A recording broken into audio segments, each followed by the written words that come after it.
Are you ready for true happiness, for deep fulfillment, for feeling alive, on purpose, and in control of your life again? It's time to be the bold, brilliant, beautiful woman you were born to be. Welcome to the PurposeGirl podcast. I'm women's happiness and life purpose expert Karen Rockhind, and I'm going to teach you how to live on purpose, feel alive, and be happy in every aspect of life. I'm going to get real about my life and interview women who are living on purpose so that you can finally live yours. Welcome to the show.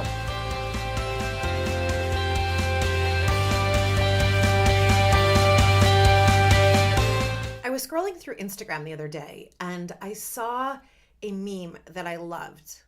It said, "Empowered women empower women. Empowered women empower women." And I thought, well, fuck yeah, that makes so much sense to me. But it really got me thinking about the question, what does it mean to be empowered? Which really means it got me thinking about the question, what is power?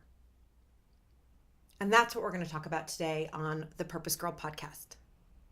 So I want you to take a moment and I want you to think about the word power. In fact, if you are not driving, if you're in a place where you can just exhale and breathe for a moment and really take in the word power. What does power mean to you? When you hear the word power, where do you feel it in your body? What synonyms do you think of? What people do you think of? Who do you think of? I've asked this question of clients before, and typically when we talk about power, just the word power tends to almost create some quote unquote negative feelings, right? Maybe some anxiety, or it creates a vision of like a distorted, angry man, maybe even a Hitler kind of a picture, or someone who's in government and has power over other people. And I don't know about you, but that is not a power that I aspire to. It's not a power I enjoy. And so if empowered women empower women, then are we talking about having power over each other? I don't think so. There's enough of that already. In fact, so often I go into companies when I do keynotes and I do workshops, and I am asked constantly about women supporting women. Because how often are women getting into fights with each other? Are women blocking each other from rising higher? We don't need to do that to each other. There are plenty of people who want to do that to us, and who really aren't even thinking about us because they're just on their own career trajectory. So we need a whole new definition of power. A whole new definition of power. Rather than power over, we need to think about power within ourselves. Power within ourselves. Right? Kind of the old vision of power, the old definition, was based on like an aggression. I have to show you my dominance. I have to make you feel weak. I have to show you that you're incompetent. I have to make you feel like you can't achieve for me to feel powerful. And what that is really about is it's about fear. It's about guilt. It's about, kind of trying to ensue anger. And I do not want to get into politics on the PurposeGirl podcast. But we see a lot of that. We see fear-mongering everywhere. That in order for one party to have power, we have to make the other party feel bad. In order for one person to win the election, they have to make the other person feel less than. Is that really power? To me, that seems more like weakness. That if someone is not strong enough in themselves, then they need to put the other person down. If a whole group is not strong enough in their own values, they need to put another group down. Why can't it be that the religion of the purple polka dot people is awesome and wonderful and has value, and the religion of the pink pinstripes also is awesome and wonderful and has value? Can you imagine a world if we redefined power? The question is, what would we define it as? And how can we use a new definition to stand in our own power? Isn't that what we really want? Don't you want to ask for, dare I say, demand eloquently, femininely, beautifully, demand a promotion and a raise? Don't you want to command the attention of other people, not because you are fear mongering, but because you exude an essence of delight and of inspiration, of being mystical and being magical and being inspiring and exuberant and yourself? Right? We need a different kind of power. And when you're in the kind of power I'm suggesting, a power that is based in strength and confidence and competence, oh my goodness, woman, you are then like, holy cow, on fire.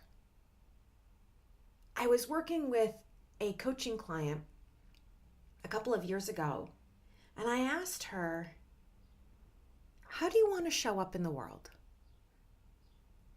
I know today you aren't feeling good. You're feeling, all these different things. And she told me about how she is so easily taking out her temper on her kids, how she is so much being small at work and not putting forth, or she feels like she becomes an angry bitch at work, right? So she cannot find that middle ground. She's describing to me all the things that she does not want. And I said, got it. And so now let's look a year out. How do you want to show up in the world? What's your vision for who you are? Like really who you are. Not changing who you are, but being your best self, being your true self. And she described to me a neighbor who lives across the street, who is a woman who's probably in her 50s or 60s. She's very elegant. She doesn't speak loudly, but when she speaks, she commands attention from others. People are drawn to her. She makes people laugh. She comments on the sunshine and the beautiful flowers. She has opinions, but she doesn't force them on other people. She simply shares her own vision. And she's describing this woman to me and this kind of elegant, quiet power. Not quiet in that the woman doesn't speak, but quiet in that she doesn't need to yell over other people to make her opinion heard. She simply exudes it. And I don't know about you, but that's the kind of power I want as well. And so in thinking about empowered women empower women, what that means is that women who feel confident in themselves, women who know their own strengths, know their own value, and relish in it, share their vision for life, exude their values, stand in their competence, not against anyone, but just as themselves. Those women, of course, are going to empower other women. They're going to want other women also standing in their strength and their confidence and their competence, because then we are all collectively coming together and raising each other higher. But this is a whole new way for us. Not just for women, but for men too, in our culture. We live in a culture of competition. And competition is not all bad, right?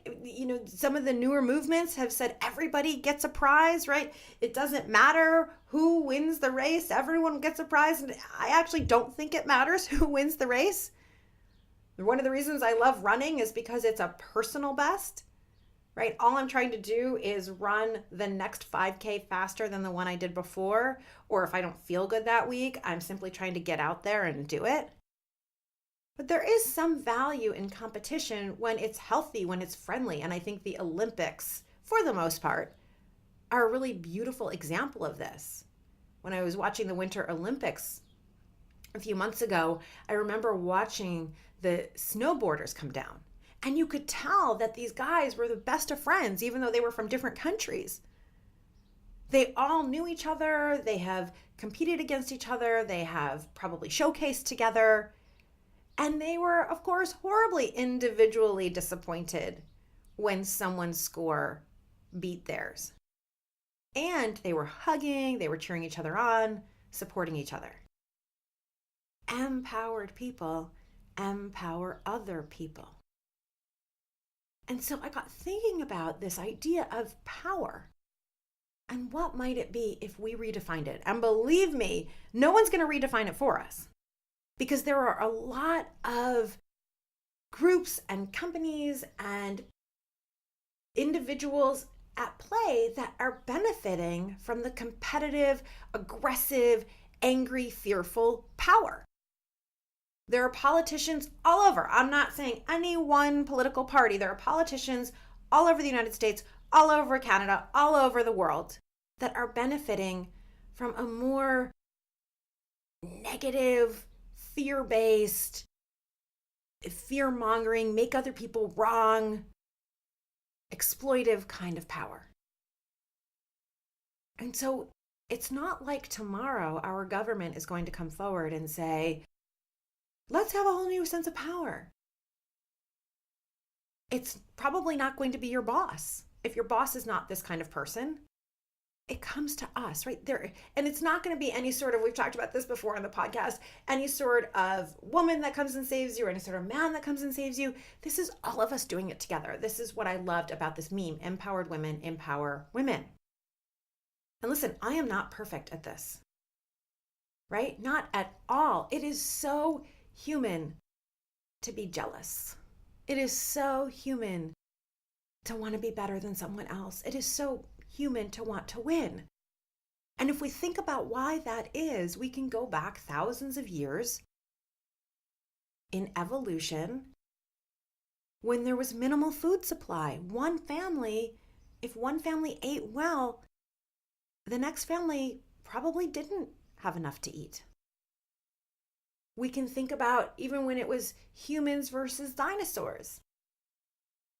If the dinosaurs won, they would have eaten us. So we needed that sense of competition. We needed that sense of, me versus you. It is human. It is natural. God, jealousy and comparing ourselves to other people it's endemic. It is like a disease that runs rampant throughout social media, runs rampant throughout our communities, runs rampant in the pickup line at school for carpool, runs rampant in the boardroom, runs rampant in our veins. And I do it too. Recently, I got an email from a woman who I respect so much. Like a woman that I would love to collaborate with, who is someone who I have just looked up to. And she sent me an email that she wants to be on my podcast. Like, that is such a huge compliment. That's amazing. And that teeny tiny voice inside of me that is afraid, a teeny tiny voice that is much younger, she suddenly had a moment of jealousy. If I have her on my podcast, will all of you listeners like her more? Now, I could have felt horrible about my jealousy. I could beat myself up. I could just ignore the email that she sent me, but no. Right? And I could then get really rude to her. No. Jealousy, competition is human. And we don't have to let it win. What jealousy tells us is a desire. It is simply a note of admiration or of inspiration that I can be jealous of this woman and her accomplishments, and I can either let that turn into some sort of ugly power play where I feel like she has power over me or I have power over her, or I can turn it into inspiration, into aspiration for collaboration, into learning. And that's real power, because now it's about me and my desires and my values and my desire to inspire, and not at all about anything ugly and fear-based. And it's human. I had a client who was so envious of a colleague of hers who kept getting promoted. She was so envious, and her envy actually made her so angry. She was furious with the company. She was furious with her managers. She was just so bitter. Anger is not even the word. She was bitter. And because she was bitter, do you think people wanted to be around her? No, it like exuded from her. So of course she wasn't getting more promotions because she was walking around angry at the company. She was walking around bitter and resentful. So it doesn't help us when we go into the negative power place. Fortunately, as she and I worked through it and we got to the heart of what she was really jealous about this woman over, she was jealous at this woman's charismatic ability to make connections, her charismatic ability to get the raise, her ability to be with other people and have other people want her. And so we started looking at, what can you learn from that? Who is it that you really are deep inside? Because my love, when the bitter, jealous person comes out, like came out in me with this email, that's not my true self. That's a younger me. That's a little girl, Karen, who maybe is 10 or 11 when she didn't get picked for the lead in the choir. Of course she didn't get picked for the lead in the choir. I'm a terrible singer. Terrible. You might listen to me sometimes on Instagram. I just belt out songs when I'm in the car, and I'm a horrible singer, but I have fun. So the little girl in me who is still inside of me, you've heard me say before, I will say it again, we are every age we have ever been. And so the little girl in me is the one who felt a bitter kind of a jealousy. She doesn't need to be yelled at, and she doesn't need to run the show. Rather, she just needs to be listened to the point where I can ask her, what do you need? And if I go deep inside of that part of me, the youngest part of me, what do I need? I need acknowledgement for my work. I need connection with others. I need inspiration. I need collaboration to do the best work I can possibly do. And so once you hear that answer from your youngest self, it's like, okay, I can do this. We can do this. I can give you what you need. And we can then turn any jealousy or competition into inspiration and collaboration. And that is true power. That is true power. In an article on Psychology Today, Dr. Robert Firestone talks about something he calls personal power. And I love this because he says that personal power is based on strength, confidence, and competence that we gradually acquire over the course of our lives. It's like a natural and healthy striving for meaning in your life, for love in your life. And this kind of personal power, right, is realizing our true self. And that's the primary aim, right? Power that is mastery of the self. Me being my best self, you being your best self, my client being her best self, not being a master over other people. And in this way, then, personal power, he says, is more of an attitude or a state of mind than an attempt to maneuver or control others. I love that. Personal power is more an attitude or a state of mind than an attempt to maneuver or control others. I love that. It's the attitude we have. It's the state of mind we have that we believe in ourselves. And that's really what it comes down to. So my client who was becoming bitter at work and therefore, of course, was not connecting with people well, was not attracting in more promotions, was not being asked to participate in more responsibilities, of course. And she was acting like she didn't even want to be there. When we looked at what she was really desiring there, how she could use this jealousy as inspiration and really look to this woman as inspiration for how she wants to show up at work. The truth is that her bitter state of mind was not her truth. Her bitter state of mind was fear. It was her youngest self.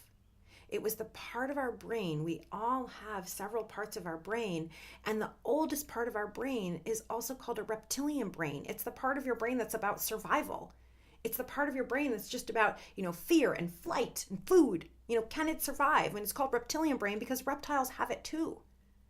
And that part of your brain acts first. It's why the second you get angry, you can't rationally think through, should I be angry at this? Is this really worth it? You just get angry. Fortunately, we do have a higher human mind. This is the prefrontal cortex. This is what makes our brain so big. You can touch your forehead. There is your human brain. Your human brain knows better. Your human brain is able to step back and say, should I be bitter about this or should I learn from this? What can I learn from this? Your human brain, if your wife leaves her socks on the floor, your reptilian brain might say, I've told her 1,000,000 times. Your human brain can step back and can breathe and then can question, is there something deeper here? Is this a sign that she doesn't respect me? Or what else is going on here? And can have a conversation.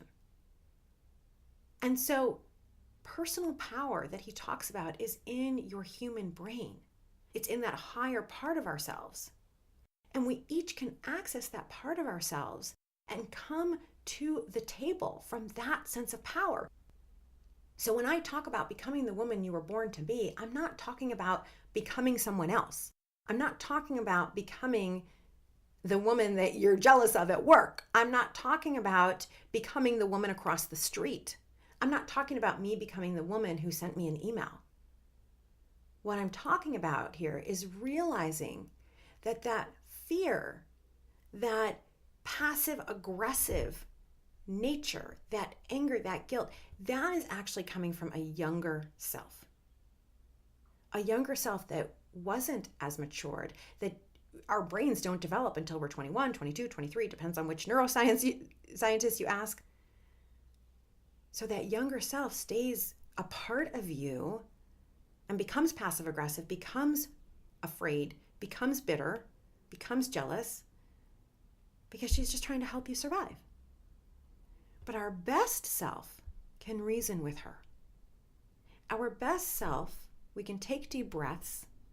We can love the younger part of us. We can tell her it's okay, it's human to be jealous or be bitter. And then we can use our higher brain to say, and what else is true? And what does this show me about my desires? And what is true of my own power? What would the confident response be to this? What is my own strength here? How do I want to show up? Because in this article that I've been quoting, what Dr. Firestone says is that our personal power is based on our own competence, our vision, our positive personal qualities, and our service. So the best thing we can do if we want to be empowered women who empower other women is to become women who stand in our personal power. And the way we do that is we get clear on our own competence, our own strengths. So I want to ask you right now, what is best about you? What are 3 things that are totally awesome about you? And unfortunately, this is a really difficult question for a lot of women that I meet to answer. I was giving a talk at Ernst & Young, and specifically with a group of women, probably 100 women, and I asked them, write down one thing that is great about you. And they had a really hard time, many of them. And so I showed them a list. Here's 24 possible strengths. Which one seems most like you? And it still was difficult. And so we got into a conversation about why this is difficult. And it's because we have been praised. We have been praised for taking care of other people. We have been taught that having a sense of ourselves, that knowing what is good about us is arrogance. Well, my love, there is nothing arrogant in standing in your personal power. Because again, it's not power over. You're not saying that you're charismatic and therefore I suck. You're simply saying you're charismatic. And we can have a whole community. We can create a worldwide movement. This is what I've been talking about. A worldwide movement, positive psychology for women, the science of women's happiness, where we have 1 million women. Screw that. We've got 20 million women. We have 200 million women. And each one of us can have our own strengths. and know that we complement each other. And that's freaking amazing. So if this is difficult for you to know what your strengths are, go ask a friend. What's one thing you love about me? Go ask a trusted colleague who you know really appreciates you. What do I do well? Stand in your own competence. You also have your personal power by your own vision. What it is that you truly desire, what it is that you are here for, your purpose. We've talked about this before, and if you don't know your purpose, it's time to get going on it. You can go to my website, PurposeGirl.com, and download a free Living on Purpose guide. Or talk with your friends about your vision for your life. Connect with a coach, me or someone else. Get clear on your own vision for life, your own vision for service. Because ultimately, we are here to contribute to something larger than ourselves. And that is what fulfills us. And yes, taking care of our kids is something larger than ourselves. Yes, supporting our colleagues is something larger than ourselves. Unfortunately, so often we're not doing it in alignment with our heart and our soul and our true strengths. We're doing it out of guilt. We're doing it out of resentment. We're doing it because someone said we should. So personal power is that attitude or state of mind of your own vision, your own competence. Really looking back at your life and saying, when have I been really proud to be me? And then finding the themes and being that more often. So based on this definition, where have you given up your power? Who have you given it away to? Have you given your power away to the media industry that says that you're only beautiful if your thighs look a certain way or your hair is a certain color? Have you given your power away to your partner who you let make all of the decisions, even the ones that are really important to you? You just never seem to speak your voice. Have you given your power away to your job where you've decided that you are helpless in promoting yourself, in advocating for yourself? Have you decided that you are powerless? You've given up your power to your children and you let them run around and it's completely taken over your life in a way that is not healthy. Where have you given your power away to and who have you given it to? One of my friends and colleagues and mentors, Christina Rilo, calls this a power leak. I like to think of it as a pool of power that we were all born with.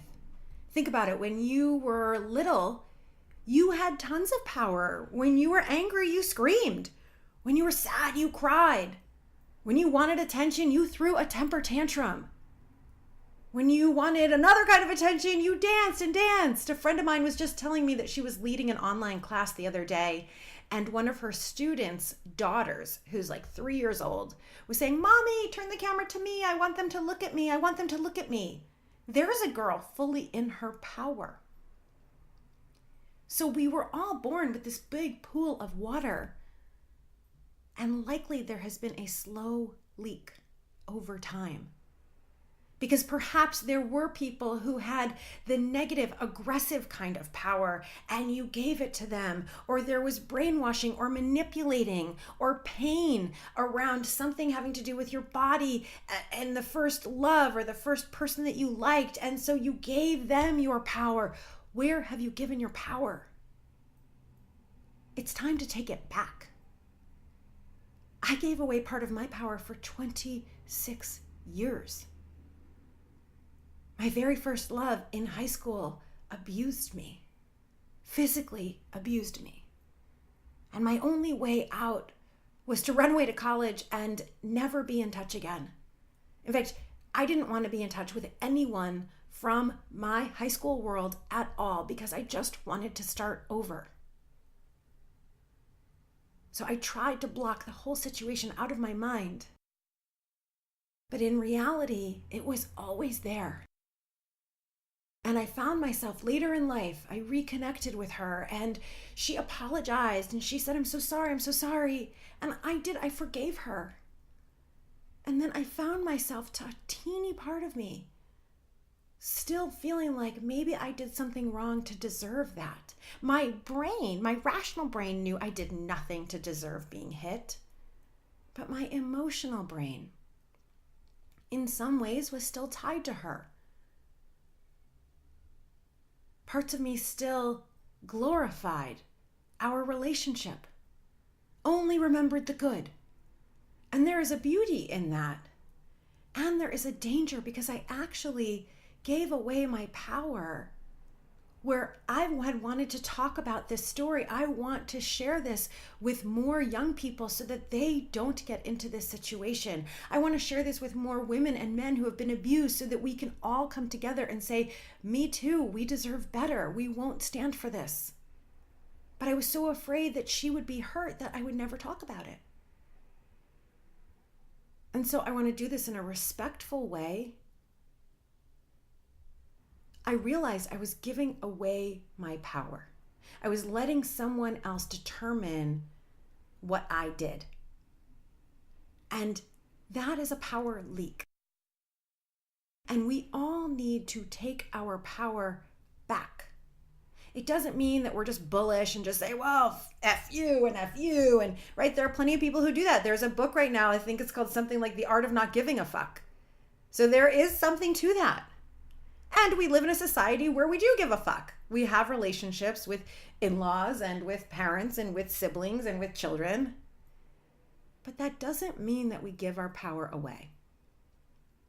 Remember, giving your power away means that you become small. You submit. You look at someone else and you say, well, they're more important than me, so I will stay small. Right? Maybe you're negotiating a deal and you allow this. This happened to a client of mine recently where she was negotiating a deal with a larger company and therefore didn't negotiate at all because she was so afraid, I'm the little person here. Well, that's giving up her power. Or maybe you give up your power when it comes to dating and you're really in the mood for Mexican, but when your date says, what do you feel like eating? You go, oh, I don't know, I don't care. Because maybe at some point you learned that if you had an opinion, somebody wouldn't love you. So you give away your power. And so what we need to do is we need to look at where are we trying to manipulate and take power, and where are we allowing someone else, even if they're not being manipulative, we're simply not standing in our truth. And here is the key with this power. We often want to blame somebody else. We want to blame our husbands, or we want to blame our children, or we want to blame the boss, or blame, No way. We are too mature. We are too kick-ass. We're too badass. We're too awesome. We're too much of a goddess to blame anyone anymore. Rather, this is about radical self-responsibility. It's about looking at why you allow yourself to give the power away. And you saying, I'm not going to do that anymore. I'm simply going to say, I feel like Mexican tonight. Or I'm simply going to say, I've worked here for a long time and I'm ready for the next level of responsibility. And I'm not saying any of this is easy, but it is simple. So it's very important that you look at where you're giving your power away and you take it back. And what's interesting is you may find that you have a lot more power than you realize. I was just speaking with a friend of mine and she was talking about how a company has been wanting her to join them. And so of course, it seems to me she has the power, but they were manipulating her in a way where they were saying, how could you not want to join us? You're missing out. You're going to regret this. Like, that's being manipulative. And so she felt that they had all the power. And she was getting very anxious and very frustrated. And I pointed out, I said, wait a minute. They want you. You have the power here. Right? They're coming after you. So you stand tall. And then she helped me realize I was doing the same thing within a particular situation, where there's someone who I so admire and I respect, and they asked me about working together, and I realized that every time I'm around this person, I shrink a little. I decide, oh, they are more important than I am. So, okay, whatever they say goes. Okay, I won't speak up. Oh, right? Maybe you do that too. The thing is, this person recently came to me about wanting to do something together. So my friend pointed out to me, you have the power. So we are so much more powerful than we realize, even in our family lives. You may think you have no power, you're helpless over your children. No, you have the power there. Again, it doesn't have to be power over, but when you stand in your confidence, in your strengths, in your values, in your vision, and you're simply very clear on what's true, you have the power, right? Especially as women, we don't even realize. I've talked about this recently in an episode, even though if you look at politics, it doesn't seem that women have the power. And if you look at university presidents, it doesn't seem that women have the power. And if you look at corporate CEOs, it doesn't seem we have the power. However, women still take care of the majority of the household. Women still take care of the majority of childcare. Women are still the major consumers. So if we each chose to stand in our power, to stand in our strength, to be confident in who we are, we would have so much freaking power. We could change the whole economy tomorrow if we chose to. And this is why it's so important to take our power back. Not to mention, you'll just be so much happier that you did. And we're going to do it together. There is research out of the University of Michigan, Go Blue, at the Ross School of Business. Dr. Kim Cameron, he talks about something called an energizer. And you might think of the Energizer Bunny, and that's perfect. And he says energizers are the people in an organization who energize a group, who energize everyone around them. And he's mapped out different organizations, and that you can tell where the energizers are because people are attracted to that individual and want to work with that individual. And that those individuals actually create higher productivity in their group, in their team. What's amazing here is that those are not necessarily always the leaders, right? The people with the title. Energizers could be the person in the mailroom, or could be an assistant account executive. But when that person has such confidence in themselves, humility about their own strengths, a striving for meaning in their work, they're adding vision to the group. They are the cheerleader who is telling other people, we can do this, we got it, I believe in you. Those are the people we want to be around. Empowered people empower other people. Our opportunity here is to get clear on our own personal power. I love this. This comes from our identity. This comes from you having such a good sense of your own identity that you don't need to put anyone else down. You simply know that you have a lot to offer, and you can't wait to meet up with the other puzzle pieces and create something larger together. And this is a big thing for women. We know one of the reasons that women are more depressed than men is a loss of identity. Right? We feel lost to everyone else's needs and everyone else's expectations and the shoulds and the have-tos. Our opportunity here is then to reclaim our own power. And it begins not by manipulating others. It begins not by trying to guilt others. It begins not by trying to fearmonger others. Sure, those things might produce some short-term success, quote unquote, in getting other people to do what you want them to do. This has been a lifelong lesson for me. Real power does not come from that.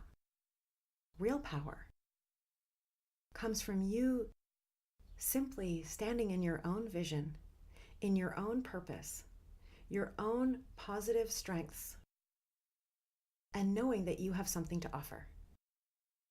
And when you know that, and you also know that the other 999,999 women also have something to contribute, wow, now we can create something extraordinarily powerful that will change the world. It's long been said that one person can change the world, and you might be thinking, How can I change the world? I'm just one person. Well, fortunately, what we know is you're one person with a circle of influence. And we know that emotions are contagious. Research shows that emotions have transfer up to 3 degrees. So we know that you might be one person, one woman, but you have influence on your family, whoever you live with. Or if you don't live with anyone, you have influence on the people at work. If you don't work with anyone, you have influence on the barista at the coffee shop. Power is simply influence. And we influence people not by having power over them. We influence people by being inspiring to them. And so with that, I want to leave you with your purpose power tips. Number 1, get clear on your own vision for life. And if you don't know, then now is the time to really start working on it. Now is the time to spend a few minutes in meditation every day and ask yourself, 1 year from today, how do I want to feel? What do I want life to look like 10 years from today? And if you have such a block because of everything going on, then it is time to seek support. Whether that's from friends, it's from a counselor, it's from a coach, it's from a mastermind group. Number 2, get clear on your own strengths, what you have to offer, your own competence, what is best about you, and get to a point where you feel so good in that you exude it, you live it, and you don't have to put other people down. You're simply out sharing your joy, sharing your strengths. And number 3, ask yourself every day, how might I empower someone else? Meaning, how might I support someone else in being more confident? How might I support someone else on living their own strengths? How might I support someone else in living their vision? You will find that the more you support other people from a place of love, not from bitter, jealousy, resentment, anger, but a place of love, you will find that you will go so high. It will lift your spirit. It will lift your vibration. It will lift your soul so high, you will be having a ball. I actually make it a point every single day to give a compliment to someone else. Every single day. Now, it's never fake. There is a lot to compliment. It might be on a friend and how wonderful they are for doing you a favor. It might be that I'm in line at the grocery store and the person in front of me has an awesome shirt and I comment on it. There is enough all around us to compliment and empower other people. And that's how we go higher and higher and higher. And that is my end game, my end goal with the Purpose Girl podcast, is to do my part in taking us all higher. In fact, I am so passionate about this that I am offering free 30-minute calls with me. If you are someone who you know you are here for standing in your power, you are here for big purpose, and you have not known what to do, go to PurposeGirl.com, go to the contact page, send me an email, and tell me why you want the free 30-minute session. Let's do this. And if you're not ready for a phone call yet, then still go to PurposeGirl.com, download your free Living on Purpose guide, and let's get started. Another way to get started is sharing this podcast. You know you have friends, moms, sisters, girlfriends, colleagues who you want to empower. A great way to empower them is to send them this podcast and say, let's be in this together. Let's have a daily empowering group. Listen to this podcast and let's set it up. Share the podcast with them. And please, if you love this podcast, rate it, review it, download it, subscribe to it. That's how we're going to get our 999,999 other women involved in this, so that we're all standing in our personal power and therefore inspiring and empowering each other. That's the vision. That's what's possible. And can you imagine when we do that? When the world becomes a place of personal power instead of power over? It's going to be incredible. And finally, a really simple way to join this movement of empowered women empowering other people is to follow me on Instagram and Facebook. On Facebook, you can find me Coach Karen Rockind. Hopefully you know how to spell it now, CarinRockkind. or over on Instagram, Karen Rockkind, CarinRockkind.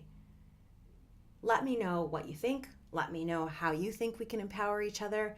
And let me know what your strengths are. I love, love, love hearing from you. With that, may you have a beautiful day. May you love yourself. May you live your purpose. And may you love life. Bye for now.